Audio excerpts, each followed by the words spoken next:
se entregaron a Cristo y abrieron la puerta para que se siguieran haciendo eventos de cristianos ahí en ese lugar. Es un parque comunitario ahí en Cuautitlán. Gracias a Dios porque fue de grande bendición. El hermano Fermín está hoy en Reynosa. Él salió hace 8 días, ¿verdad?, para Monterrey por algunas situaciones legales que tenía que arreglar de la casa y todo eso, pero gracias a Dios porque está bien. Les manda saludos, hablé con él ayer.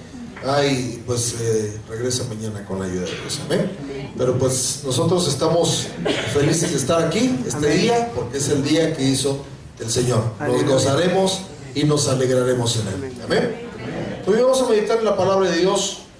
Vamos a abrir nuestras Biblias en el libro de Génesis.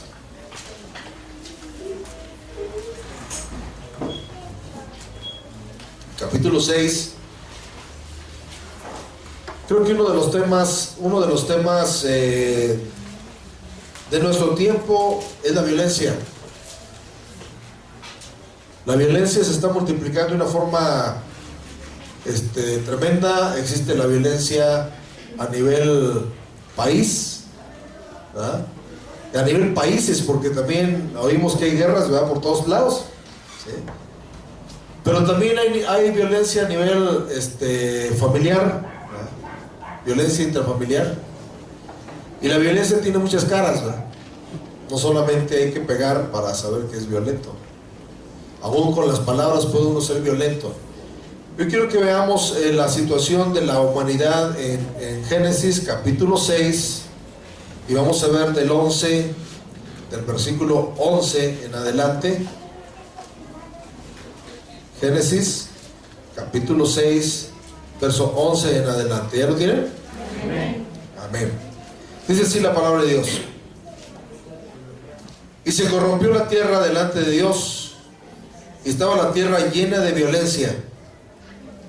Y miró Dios la tierra, y aquí que estaba corrompida, porque toda carne había corrompido su camino sobre la tierra.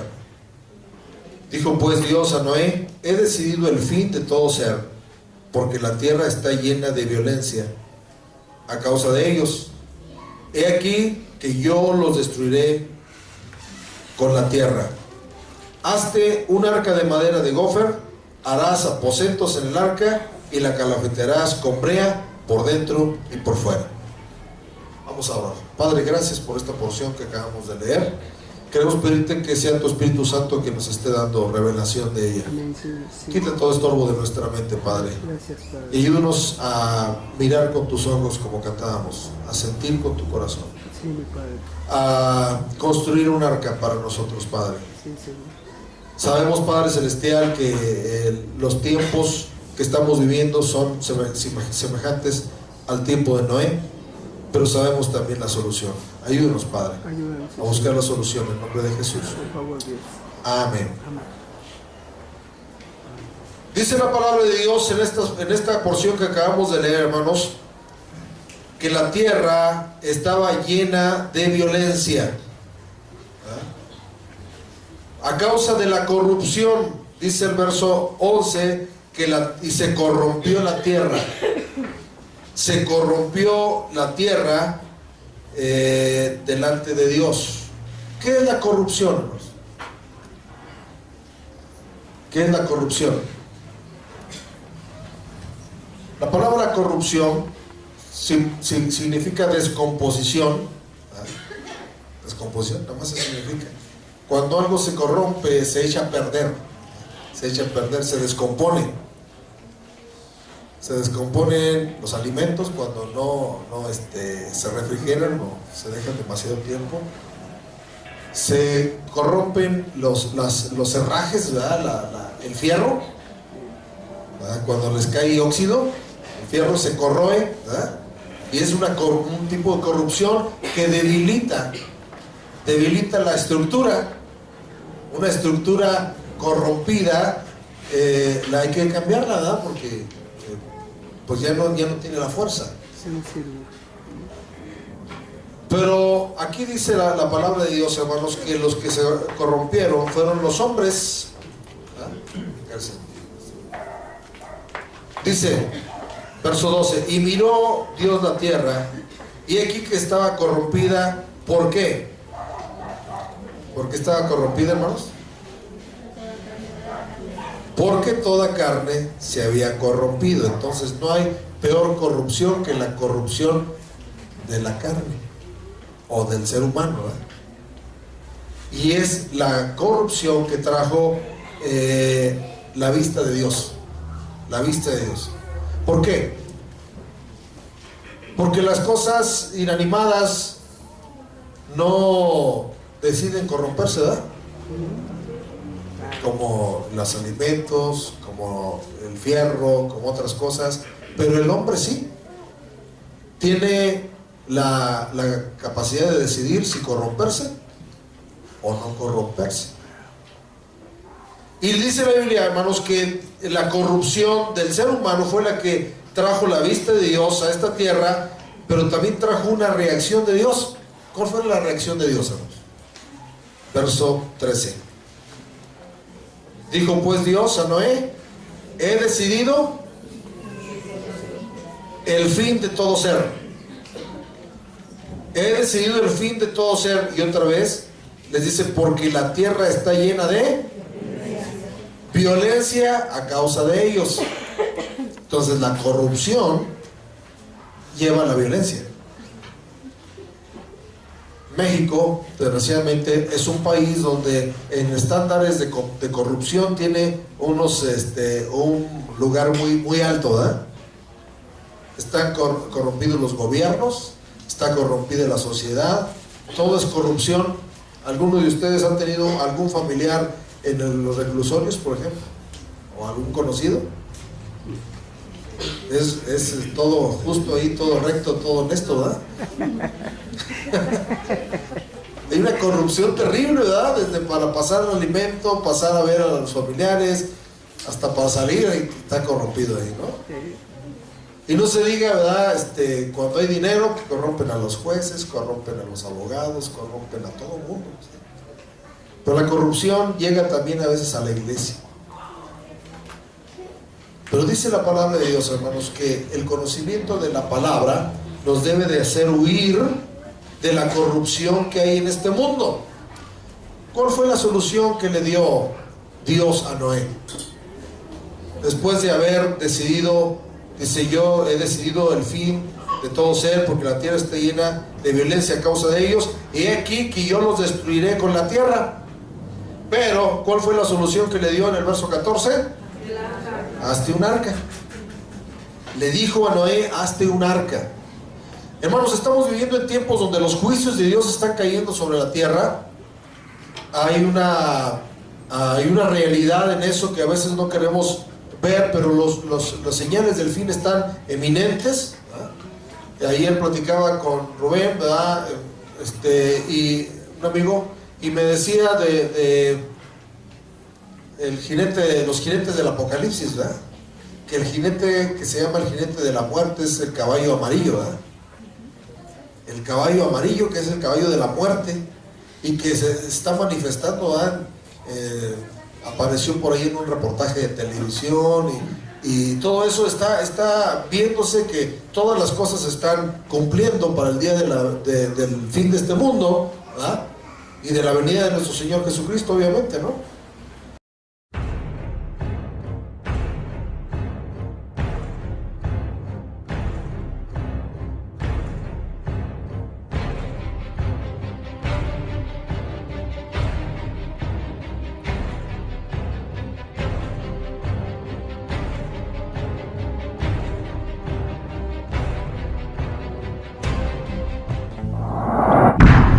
Activists are refusing building up to Friday's planned march on the presidential palace.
Pero Dios le dijo: hazte un arca de madera.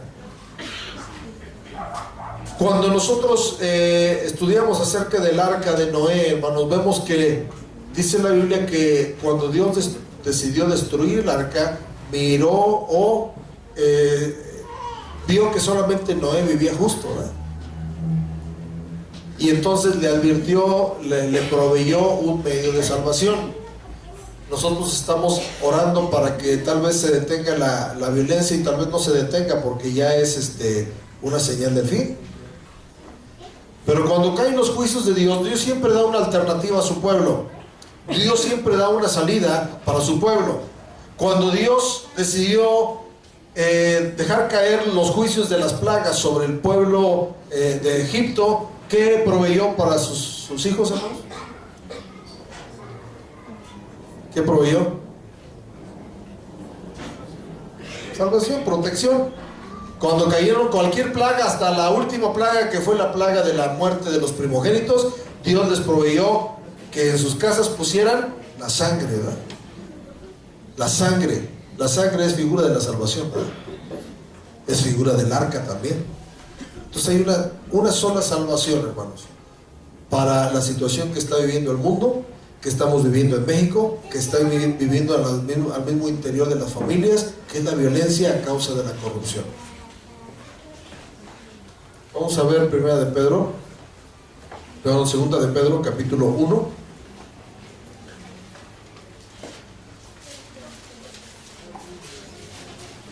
Segunda de Pedro, capítulo 1,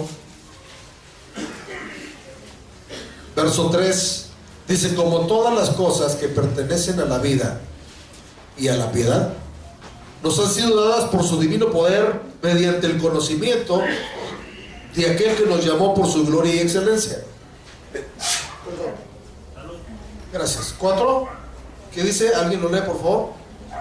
Por medio de las cuales nos ha dado preciosas y grandísimas promesas, para que por ellas llegaseis a ser participantes de la naturaleza divina, habiendo huido de la corrupción que hay en el mundo a causa de la concupiscencia.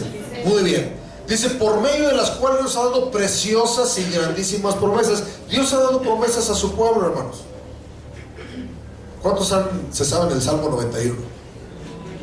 ¿No son promesas de protección tremendas?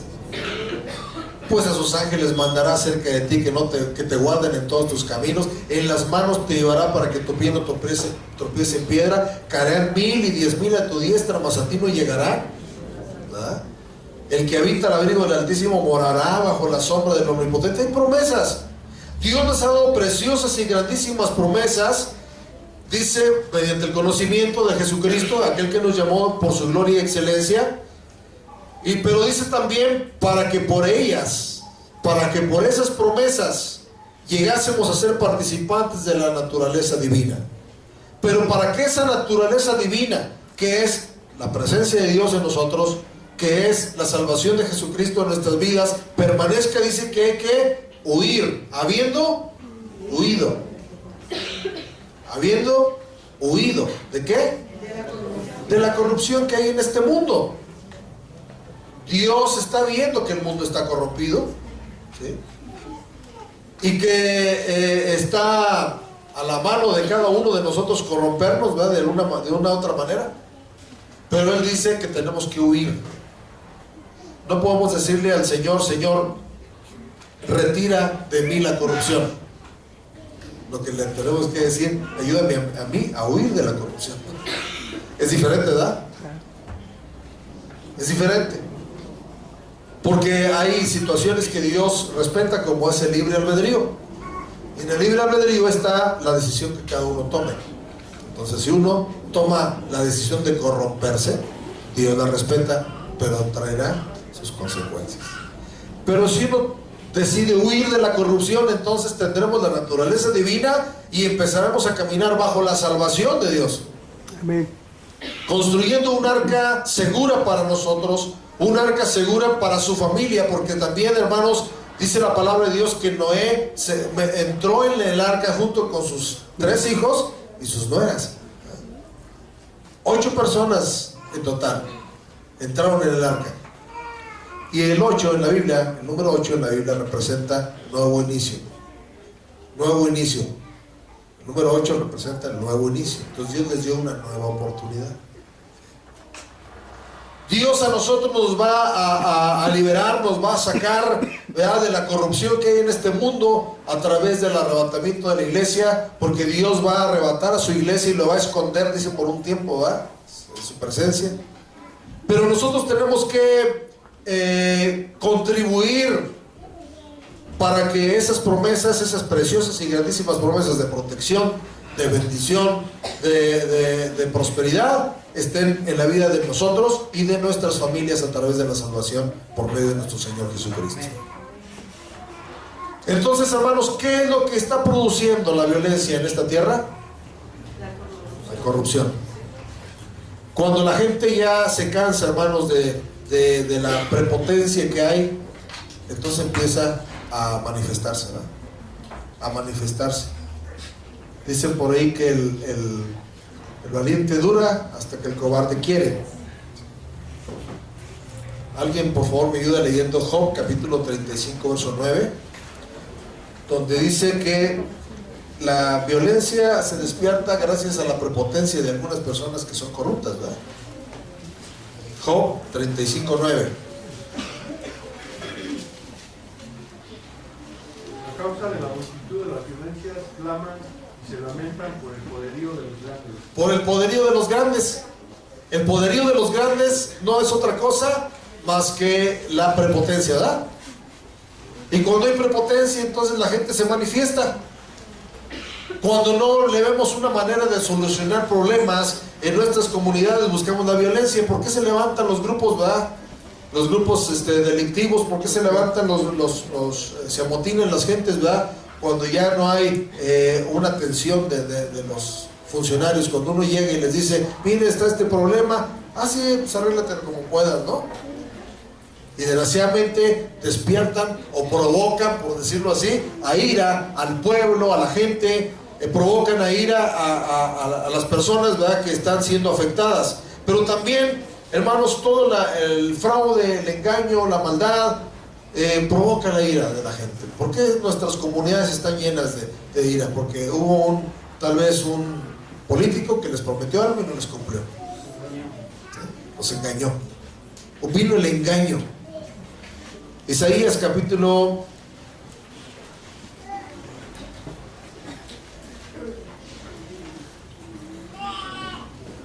Vamos a leer primero Salmos. Después vamos a Isaías capítulo 3. Pero vamos ahorita a leer Salmos capítulo 55. Salmos 55 del 9 al 14. Salmos 55 del 9 al 14.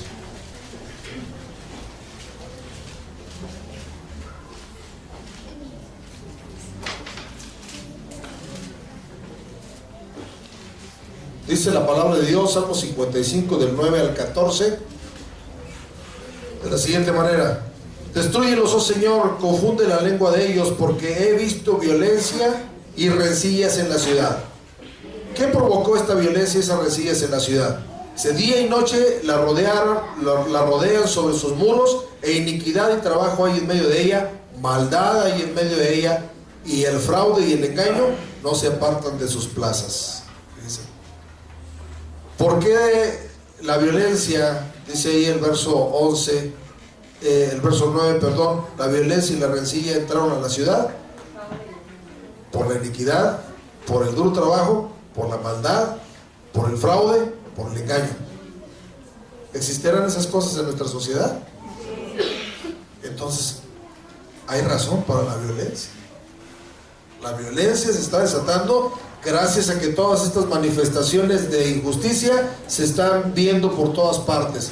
Pero a nosotros no nos toca juzgar, ¿verdad?, a las personas que practican estas cosas.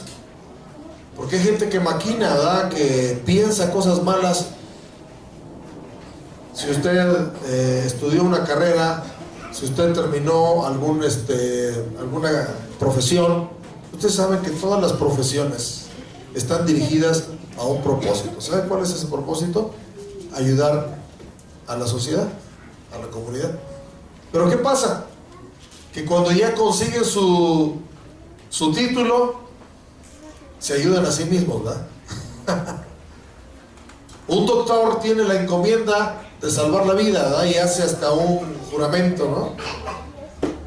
Pero cuando ya termina su carrera y le ofrecen dinero para abortar a un bebé, por dinero lo hace. Desgraciadamente encontramos, ¿verdad?, que ya es más bien un negocio y que aprenden técnicas para sacar dinero y decirle, mira, dale algo para que se componga de momento, pero que vuelva a otra consulta, ¿no? y que vuelva otra vez. Lo hacen los médicos, pero también lo hacen otras profesiones, ¿verdad? Si no, ¿cómo amarran el cliente? Ahora, en cuestiones de trabajo, ¿verdad?, se ve muy a menudo eso, que le hacen un remedio momentáneo para que vuelvan.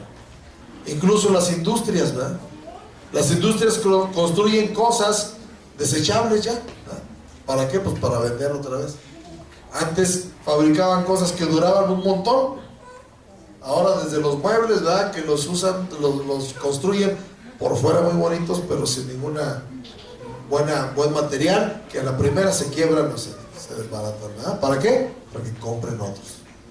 Todas esas injusticias, todas esas maldades, todas esas cosas están despertando la violencia de la gente.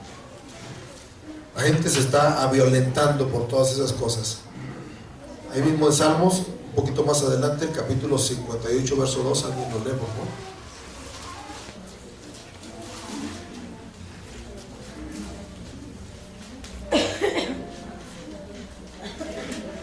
Antes en el corazón maquináis iniquidades, hacéis pesar la violencia de vuestras manos en la tierra. Hacéis pasar. ¿Se dice? ¿Pasar? Pasar. Pesar. ¿De dónde a dónde? De las manos a la tierra. Primero, ¿cómo empieza la violencia? Empieza en una maquinación, dice, ¿verdad? Pues pasan nuestras manos y de nuestras manos pasa la tierra. Porque maquinan iniquidad. Iniquidad en la Biblia, la palabra iniquidad significa violar la ley a sabiendas. Eso significa iniquidad. Los pecados que cometía el pueblo de Israel se llamaban iniquidad porque todos ellos conocían la ley. ¿Sí? Conocían que decía la ley, pero a sabiendas violaron la ley. Entonces la iniquidad, hermanos, en nuestras vidas hay gente que sabe que está haciendo lo malo, pero lo quiere seguir haciendo porque le conviene, porque va a ganar dinero, porque se va a beneficiar. Esa se llama iniquidad. Y a causa de esa iniquidad que la gente maquina, dice por ahí que la gente mala en las noches nada más piensa, ¿cómo amolaré a mi vecino? ¿Cómo amolaré a mi prójimo el día de mañana? ¿Sí? ¿Qué mal le hago? Dice, por ahí están más cerca mis dientes que mis parientes, y que mejor es que lloren en casa de quién sabe qué que lloren en mi casa. ¿Han oído esas frases? No son iniquidades, ¿no? Es iniquidad que pasa después a nuestras manos y después pasa a la tierra. La tierra total se contamina. Pero también es porque muchas veces tenemos inmadurez, tenemos, si ustedes ven, esta generación se compone por gobernantes muy jóvenes, ¿sí? Creo que como en ninguna otra época, presidentes municipales, diputados y cosas así, son muy jóvenes, ¿verdad? Y mire lo que dice Isaías, ahora sí, Isaías capítulo 3, versos 4 y 5. Isaías 3, 4 y 5.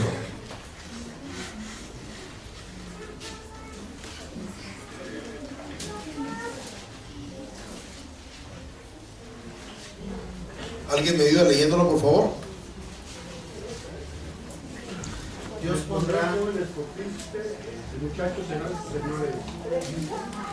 Y el pueblo se hará violencia unos a otros, cada cual contra su vecino. El joven se levantará contra el anciano y el niñano contra el noble.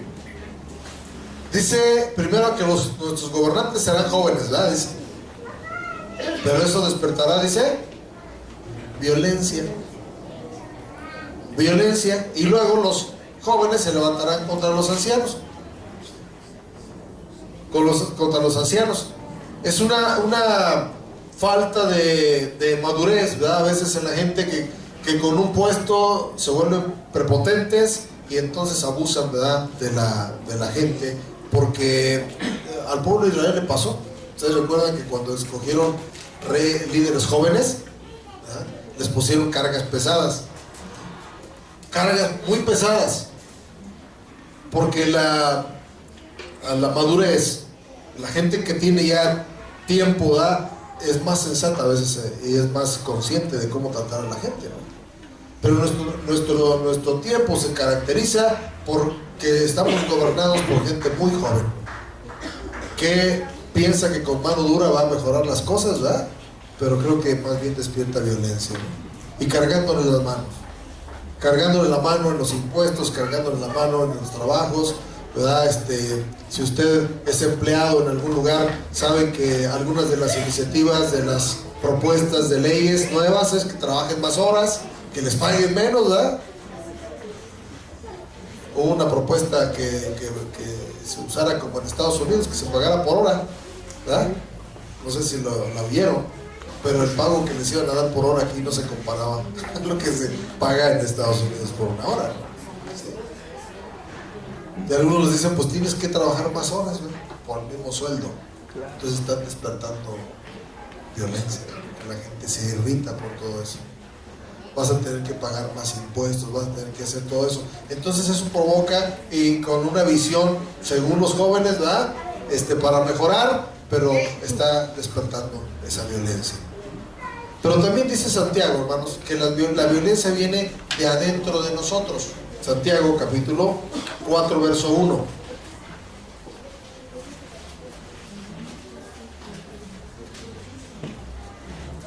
Santiago capítulo 4 verso 1. ¿De dónde vienen las guerras y los pleitos entre vosotros? No es de vuestras pasiones, las cuales combaten en vuestros miembros. No es de vuestras pasiones, entonces viene de adentro. Un pleito interno que traemos, ¿verdad?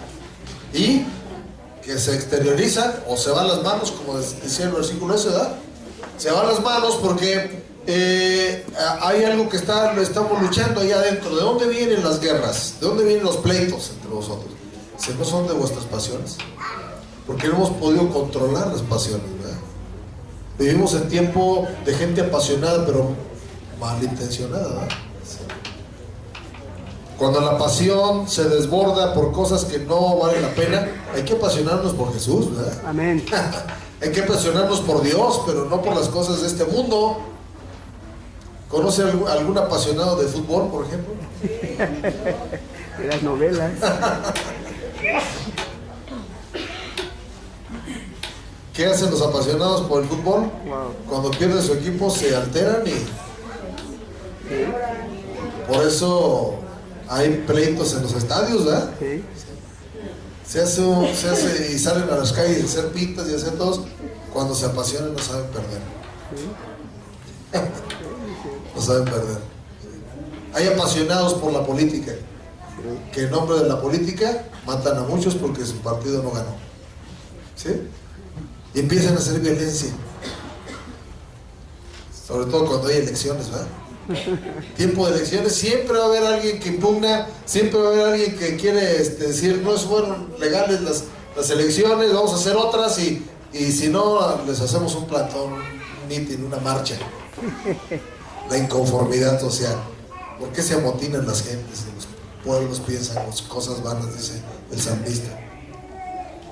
La gente que se apasiona por la música, por el deporte, por otras cosas, ¿verdad?, también a la larga no es buena la pasión, ¿verdad?, porque nos llevará a algún pleito.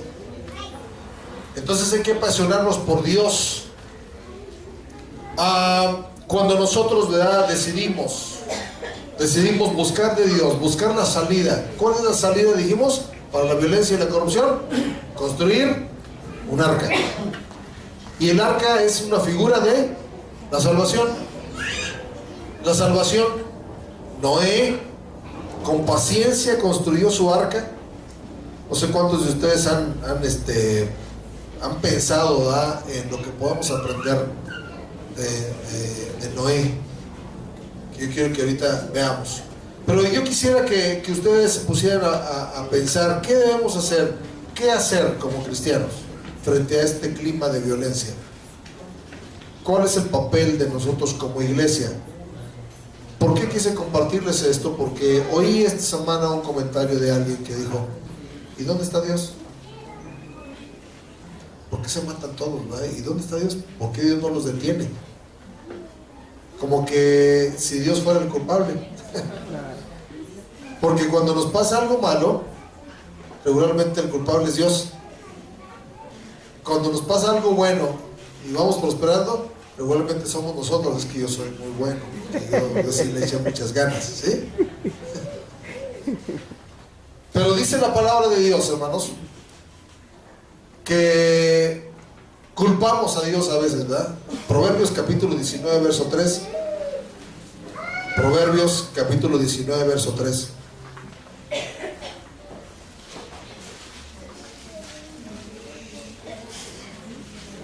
Proverbios 19, 3.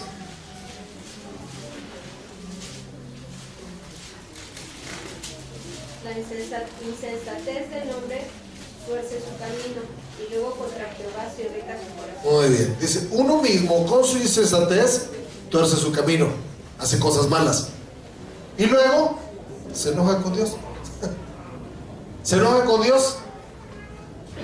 No sé si usted en su vida sentimental ha escogido una mala pareja y luego dice: la mujer que me diste. El único que pudo decir la mujer que me diste fue Adán. Los demás la agarraron. ¿O no? Así es. A ver, alguien de ustedes aquí dígame, es que yo la más le dije a Dios, la mujer que tú me des, y llegó solita. ¿Le pasó así a alguien? ¿Ay que no? Entonces, ¿por qué se enojan cuando tienen problemas matrimoniales contra Dios? Y Dios, ¿por qué permites eso? ¿Por qué pasa eso en mi familia? ¿Por qué me dejó? ¿Por qué me abandonó? ¿Por qué me tocó este hombro a esta mujer? ¿Ya? Dice que la insensatez del hombre tuerce su camino, y luego contra Jehová se irrita su corazón. Santiago capítulo 1, verso 20. Santiago 1, 20. Porque la ira del hombre no obra la justicia de Dios. La ira del hombre no obra la justicia de Dios. Es decir, Dios no está metido en que el hombre se ande enojando por cosas, ¿verdad? Cuando el hombre se irrita, hace cosas terribles, ¿verdad? ¿Ha actuado usted enojado alguna vez? Sí, ¿No hace cosas terribles? sí. Yo recuerdo hace unos años una familia que venía a visitarnos, ¿verdad? Ellos vivían allá por Tultitlán, y a medianoche me habla la hermana y me dice: hermano, ore mucho por mí, estaba llorando mucho. ¿Qué pasó? Pues es que le pegué a mi hijo y se fue de la casa. Un muchacho en ese entonces tenía unos 14 años. Bueno, hermano, ya regresará. No, es que me siento culpable, me decía. ¿Qué pasó, hermana? Si es que no llegó a la hora que le dije, y llegó, y ya la estaba yo esperando con un cinturón, y le he pegado tan fuerte que lo dejé sangrando de todo. Lo lastimé mucho. Y dice la palabra de Dios que disciplinemos a los hijos, pero no nos apresuremos a destruirlos. Entonces dice, no sé cómo lo dejé de tan mal que estaba, ¿verdad? El muchacho, y sangrado todo, ¿verdad? Digo, ¿y por qué? No sé, se me ofusqué por la ira que tenía de que llegó tarde. Entonces, la ira del hombre no obra la justicia de Dios. Cuando estamos enojados, podemos hacer cosas que no son justas. Por ejemplo, cuando alguien, sabemos de un secuestrador, inmediatamente pensamos, ¿qué merece el secuestrador? Decimos inmediatamente que lo maten. Pena de muerte. ¿Sí? Pena de muerte. Pero ¿será la justicia de Dios esa? No. Dios no quiere la muerte del pecador. ¿Sí? Dios quiere que se arrepiente y viva. Amén. Y muchas de las acciones judiciales, ¿verdad?, en esta tierra no son justas. No son justas. Entonces, si la pena de muerte fuera la solución, entonces que se aplique, ¿no? Pero no, se matarían muchas gentes inocentes. Así es. Porque el hombre con su ira, ¿verdad?, provocaría todo eso. Nosotros como iglesia debemos orar y permanecer en la palabra de Dios en medio de este mundo de violencia. Salmo 72, 12 al 14, por favor. Salmo 72, 12 al 14, por favor.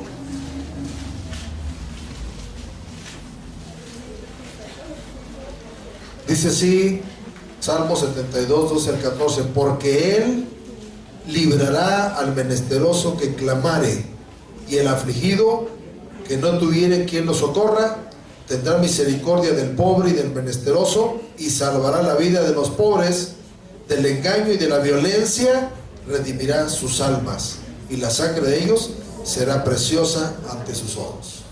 Entonces, ¿qué debemos hacer como cristianos para que Dios nos redima de la violencia, nos quite de la violencia, nos salve de la violencia? Clamar.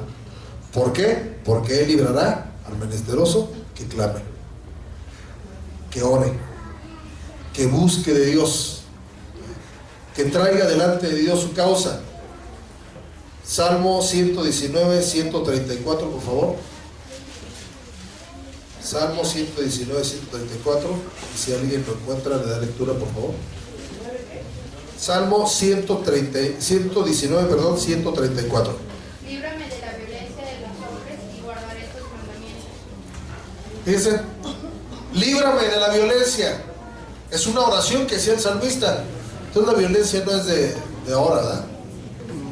Ya tiene muchos años que el salmista escribió esto y le decía al Señor, líbrame de la violencia. Cada mañana yo creo que debemos orar así, ¿verdad, hermanos? Aparte de darle gracias a Dios de que amanecimos, decirle, líbrame de la violencia. Líbrame de hombres violentos. ¿Se ha topado usted con gente que lo ofende sin que usted le haya hecho nada? Hay gente muy violenta, ¿verdad? Sale uno ahí con mucha confianza y va tranquilo y de repente alguien le echa bronca, ¿no? ¿Y ahora qué hice? Dice, pues hay gente muy violenta, ¿verdad? Gente muy violenta. Líbrame, Señor, de la violencia.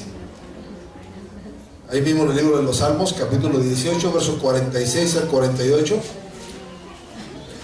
Salmo 18, 46 al 48.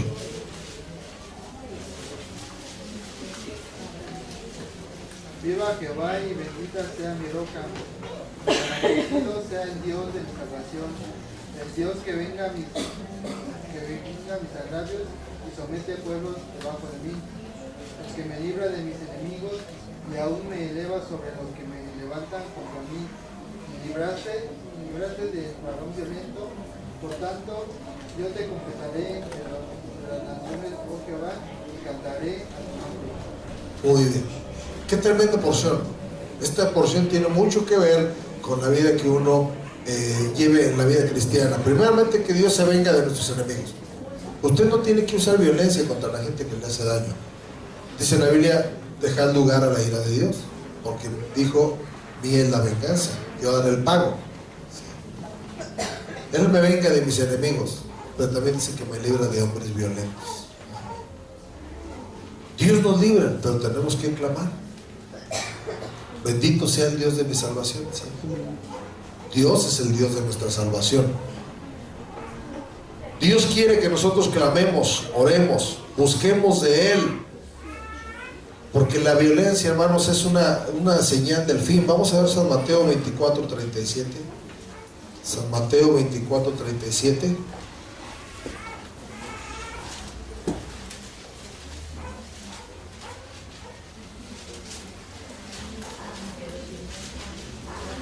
Dice la Biblia, San Mateo 24:37, mas como en los días de Noé, ¿como en los días de quién? Así será la venida del Hijo del Hombre. Porque como en los días de Noé antes del diluvio estaban comiendo y bebiendo, casándose y dándose casamiento, hasta el día en que Noé entró en el arca. Y no entendieron hasta que vino el diluvio y se los llevó a todos. Así será también la venida del Hijo del Hombre. Fíjese, como en los días de Noé. ¿Qué había en los días de Noé? Violencia. La tierra estaba llena de violencia y Jesucristo lo vino a traer a memoria y dijo, como en los días de Noé, así será la venida del Hijo del Hombre. Termino viendo la vía de salvación. ¿Cuál fue la vía de salvación para Noé? Sigue siendo la misma, hermanos. Sigue siendo la misma. Fíjense que Dios no le dijo a Noé, es que ya voy a hacer a todos que sean pacíficos. Noé, ahora para que ya no haya violencia. No le dijo eso, ¿verdad? Dijo, construye un arca para ti. Vamos a volver a Génesis 6 y vamos a leer el verso 13 y 14. Génesis 6, verso 13 y 14.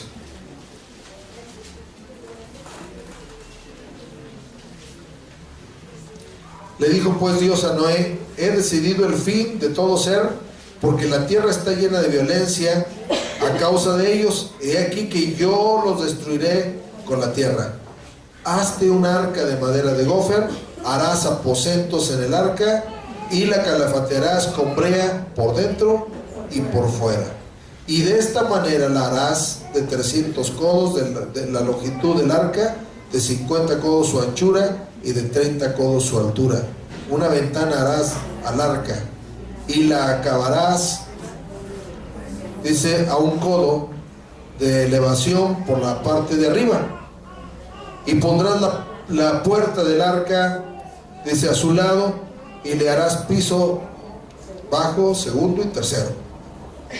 Y aquí que yo traigo un diluvio de aguas sobre la tierra para destruir toda carne en que haya espíritu de vida debajo del cielo. Todo lo que hay en la tierra morirá, mas estableceré mi pacto contigo y entrarás en el arca tú y tus hijos y tu mujer y las mujeres de tus hijos contigo. Y de todo lo que vive, de toda carne, 2 de cada especie meterás en el arca para que tengan vida contigo, macho y hembra serán. Verso 22 dice, e hizo así Noé, hizo conforme a todo lo que Dios le mandó. La característica de Noé, hermanos, y que debemos tener nosotros, es que era un hombre obediente. Hizo como Dios le mandó. Para nosotros ser librados, hermanos, necesitamos ser obedientes. Amén. Amén. ¿Qué puedo yo aprender? ¿Qué puedo yo aprender de la construcción del arca de Noé? Primero tengo que aprender a planear por adelantado. ¿Cuántos años antes del diluvio le dio Dios instrucciones a Noé? Muchos años. Entonces hay que planear por adelantado. Hay que planear por adelantado. ¿Sabe que hay gente que dice, yo me voy a entregar a Cristo hasta que me esté muriendo? Le dice, se sienten jóvenes y les predica uno del evangelio y dice, no, eso es para viejitos. Y hasta que esté viejito. ¿Por qué esperar hasta el último tiempo? ¿Usted tiene la vida comprada, ¿no? ¿Usted me asegura que va a vivir mañana? No.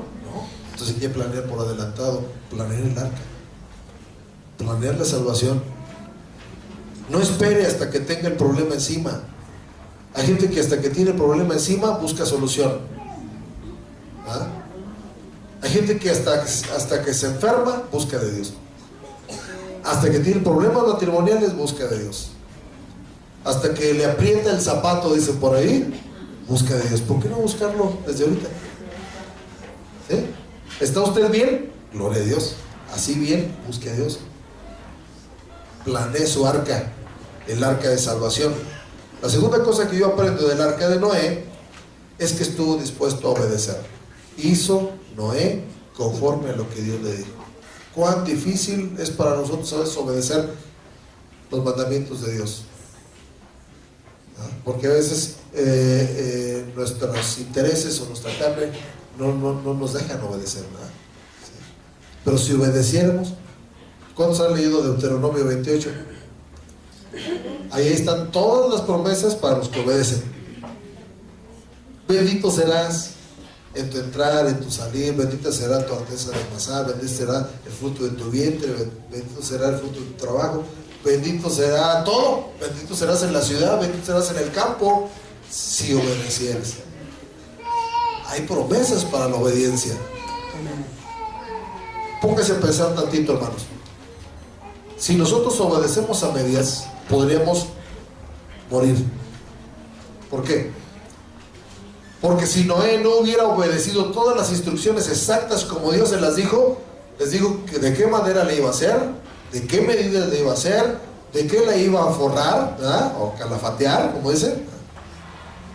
¿Qué tal si Noé hubiera dicho, no, pues le meto de esta manera? No, pues le dijo, anda con 3 niveles. Dice que le dio instrucciones específicas. El arca representa nuestra vida también, porque tenemos 3 niveles: cuerpo, alma y espíritu. Cuerpo, alma y espíritu. En el último nivel del arca, ¿qué le mandó a hacer? Una ventana. ¿Qué le mandó a hacer? ¿Una ventana? Una ventanita. ¿Para qué esa ventanita, hermanos? ¿Para que le entrara el aire? No. Para comunicarse con Dios. El nivel más alto de vida en el ser humano es la espiritualidad, el espíritu. ¿Sí? Ahí el espíritu se comunica con Dios. Dice que el espíritu da testimonio a nuestro espíritu. El segundo nivel es el alma, que es el centro de cada uno de nosotros, la personalidad. Y el último es el cuerpo, que es un cuerpo también, un cuerpo animal, porque en cierta forma somos animales racionales, ¿verdad? Claro. ¿Sí? Noé, ¿dónde vivía, hermanos? ¿Dónde pasaba la mayoría de sus tiempos en el arca? ¿Abajo? ¿En la mitad o arriba? Arriba. Arriba vivía con su familia. ¿Bajaba Noé?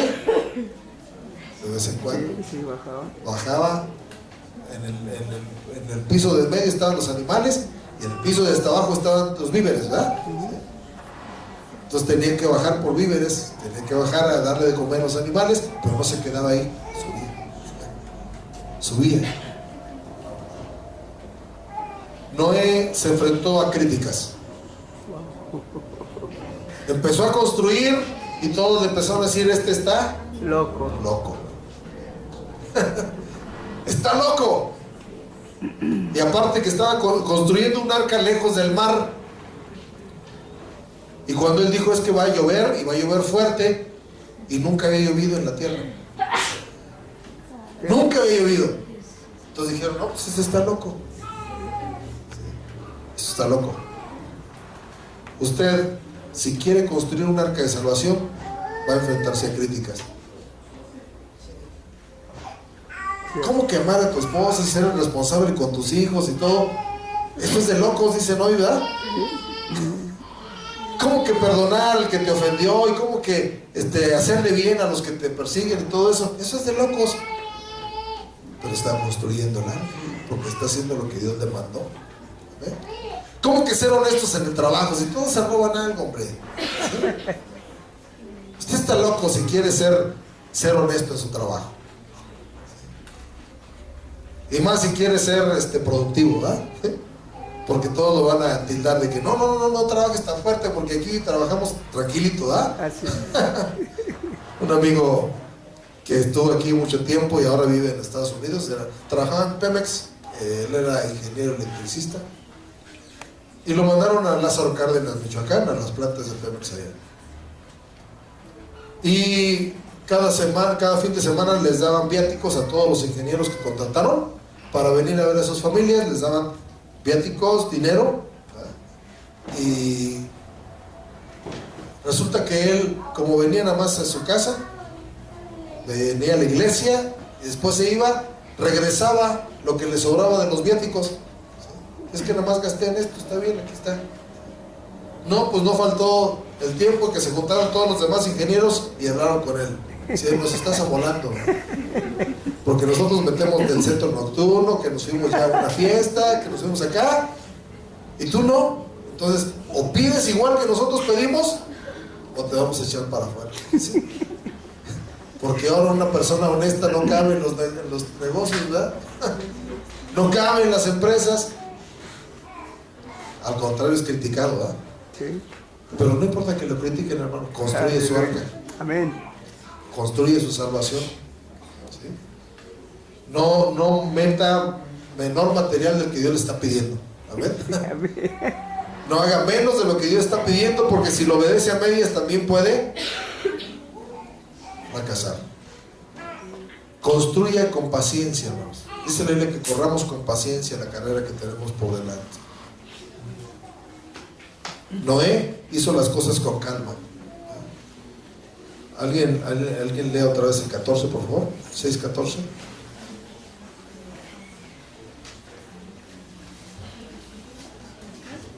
Génesis 6:14. 6:14 de Génesis. Hazte un arca de madera de gofer, harás aposentos en el arca y en La calafateras. con brea por dentro y por fuera. Es decir, algo con calma, algo bien hechecita, ¿no? Estos aposentos, calafateala por dentro y por fuera. No, nada más por fuera, porque pues, por afuera está el agua. No, hagamos con calma, ¿verdad? Por fuera, por dentro. Pero le dijo también, entra tú y tu familia. Entra tú y tu familia. Como que Dios siempre ha estado a favor de la vida en pareja, ¿verdad? ¿Sí? A los discípulos los mandó a predicar de 2 en 2, y no es bueno que el hombre esté solo. ¿Sí? Mejores son 2 que 1. Siempre habla la Biblia de 2. Entonces tenemos que tener fe para la salvación de nuestras familias, de nuestros hijos, ¿verdad? ¿Le gustaría a usted salvarse? Imagínese a Noé subiéndose al arca y viendo a su hijo ahí ahogándose. ¿Se lo imagina?